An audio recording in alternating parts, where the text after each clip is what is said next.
বা ইরানের রাষ্ট্রপতি মাসুদ পেজেশকিয়ার বলেছেন যে বিন্দু পরিমাণে ঈমান থাকতেও তারা আমেরিকার কাছে মাথা নত করবে না। তাহলে হিসাব করেন যে তাদের ঈমানের শক্তি কতটুকু। আজ এক সপ্তাহ বেশি চলে যাচ্ছে ইরান এবং যুক্তরাষ্ট্র এবং ইসরায়েলের মধ্যকার যে যুদ্ধ। এই যুদ্ধে উভয় দেশই কিন্তু ব্যাপক ক্ষতিগ্রস্ততার ভিতরে আছে এবং সেই সাথে সারা বিশ্ব কিন্তু একটা চিন্তার ভিতরে আছে এবং মধ্যপ্রাচ্যের কয়েকটি দেশ ক্ষতিগ্রস্ত হয়েছে।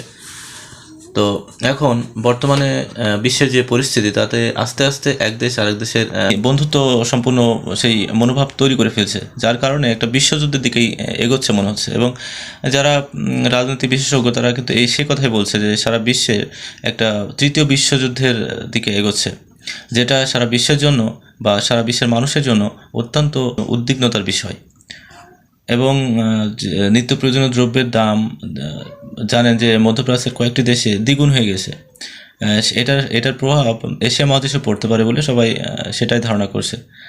তো আমরা চাই যে মধ্যস্থতাকারী হিসেবে কোনো দেশ এই যুদ্ধটা থামাক এবং সবাই আগের মতন মানে নিরাপদে জীবনযাপন করে, এবং চায় না যে পৃথিবীতে কোনো যুদ্ধের মাধ্যমে এই পৃথিবীটাকে জাহান্নামে পরিণত হোক। তো আপনার মতামত অবশ্যই জানাবেন এবং ভিডিওটি শেয়ার করতে ভুলবেন না, এবং অবশ্যই ভিডিওতে একটি লাইক দেবেন। ধন্যবাদ।